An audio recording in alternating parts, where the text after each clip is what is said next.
All right, the commission established by the president to get to the bottom of the Gulf oil spill seems to be off to a slow start, now set back by allegations that its members have a left-wing environmental agenda. The commission finally held its first hearings this week. Now, Interior Secretary Ken Salazar sent the commission into a tizzy when he indicated in a statement that he would look for them for information to back up the administration's offshore drilling moratorium. It turns out the commission was explicitly told by the Interior Department that it would not be asked to provide such information. And Commission co-chair William Riley said, quote, "We're 10 minutes old. The idea we'd have a near-term responsibility to make recommendations on policy was not our understanding." So 3 months after the oil spill began, the commission is going back to the Interior Department to, quote, to try and clarify what is our responsibility and how we're going to carry it out. Now, meanwhile, the commission hearing itself devolved into a series of ridiculous moments with one witness who claimed to represent the Communist Party and another who took it upon himself to pull out his guitar and sing a tune about the spill.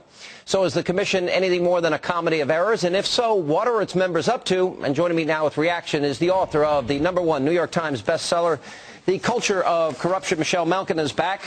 I like the guitar thing the best. Michelle, your reaction?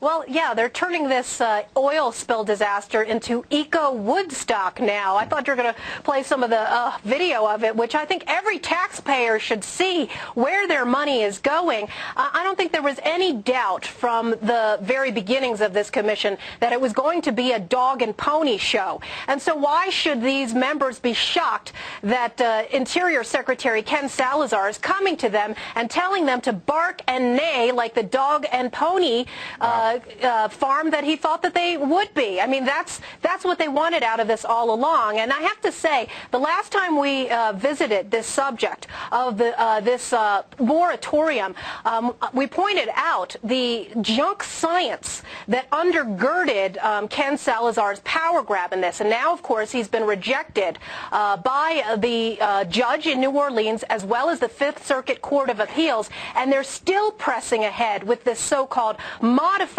moratorium that neither Republicans nor Democrats in that region support. And that, to me, is what is so important here, is that now he's trying to use this commission as his new voodoo doctors to try and back him up on it. Did you prepare this statement? I mean, that is well stated, well said.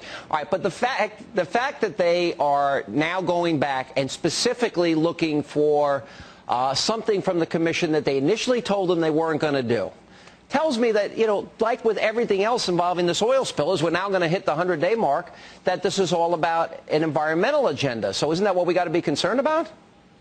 Absolutely. And you have to take a look at the members of this panel, which, by the way, as I said, is both Republicans and now some Senate Democrats who are objecting to the whole makeup of this panel, because what you have essentially is an entire group of people who have zero expertise in engineering, zero expertise in the nuts and bolts of what's going on here. And you have to look at the staff, which is filled with enviro nitwits and eco-radicals who have long opposed offshore drilling. All right, but now when we look at the individual backgrounds of these commission members, they all have this extreme environmental agenda.